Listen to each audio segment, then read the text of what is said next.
Kau berfirman dan sembuhkanku. Kau bersabda dan selamatkanku.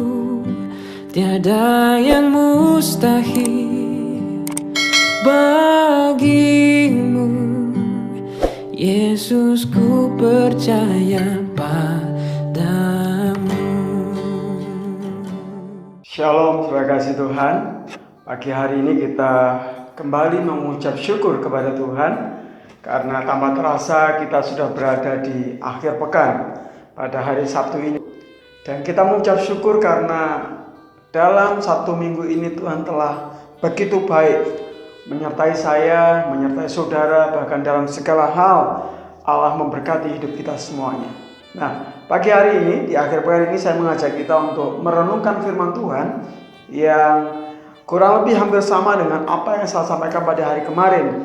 Bagaimana pentingnya kehadiran Tuhan atas hidup saya dan saudara. Mari saya mengajak kita melihat dalam 1 Tawarik pasal 13 ayat yang ke-14. Demikian firman Tuhan. 3 bulan lamanya tabut Allah itu tinggal pada keluarga Obed-Edom di rumahnya. Dan Tuhan memberkati keluarga Obed-Edom dan segala yang dipunyainya.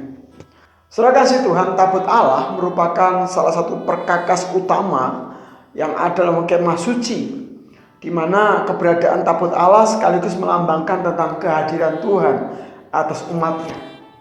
Ketika zamannya Saul kurang mempedulikan akan tabut Allah. Dia hanya fokus kepada kenegaraan, dia hanya fokus kepada kemakmuran jasmani, dia hanya fokus kepada keamanan negerinya. Tetapi dia mengabaikan yang namanya kehadiran tabut Allah. Sehingga suatu saat tabut Allah itu dirampas oleh orang Filistin dan ada di bangsa Filistin.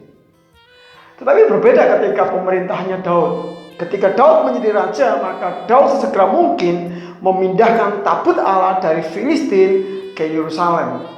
Nah, saudara kasih Tuhan, ketika proses pemindahan dari Filistin ke Yerusalem, tabut Allah berhenti di rumah salah seorang yang bernama Obed-Edom. Siapa Obed-Edom? Obed-Edom adalah keturunan Gad. Dia bukan suku Lewi. Tetapi firman Tuhan mengatakan, ketika tabut Allah itu berada di rumahnya Obed-Edom selama 3 bulan, Tuhan memberkati Obed-Edom dan rumah tangganya. Hal apa yang bisa kita petik dari sini, saudara kasih Tuhan? Dengar baik-baik. Kehadiran Tuhan itu penting. Kehadiran Allah itu diperlukan bagi setiap kehidupan, baik saya maupun saudara. Tentu kita tidak serta-merta kita hanya mengharapkan berkat Tuhan saja. Nah, karena ketika kita mengharapkan kehadiran Tuhan, dipastikan di sana kita memiliki sebuah keintiman dengan Tuhan. Dan seseorang yang memiliki keintiman, saya pastikan hidupnya akan ada dalam berkat dan pemeliharaan Tuhan. Obed-Edom bukan orang Lewi, tapi Tuhan mampu memberkatinya. Dan saya percaya, seringkali saya dengungkan, berkat Tuhan tidak mengikuti profesi, tapi berkat Tuhan mengikuti pribadi. Saya percaya walaupun mungkin saudara bisa dikatakan bukan pelayan Tuhan, seperti halnya seorang pendeta, seorang hamba Tuhan yang begitu rupa, tapi mungkin saudara sebagai jemaat Tuhan.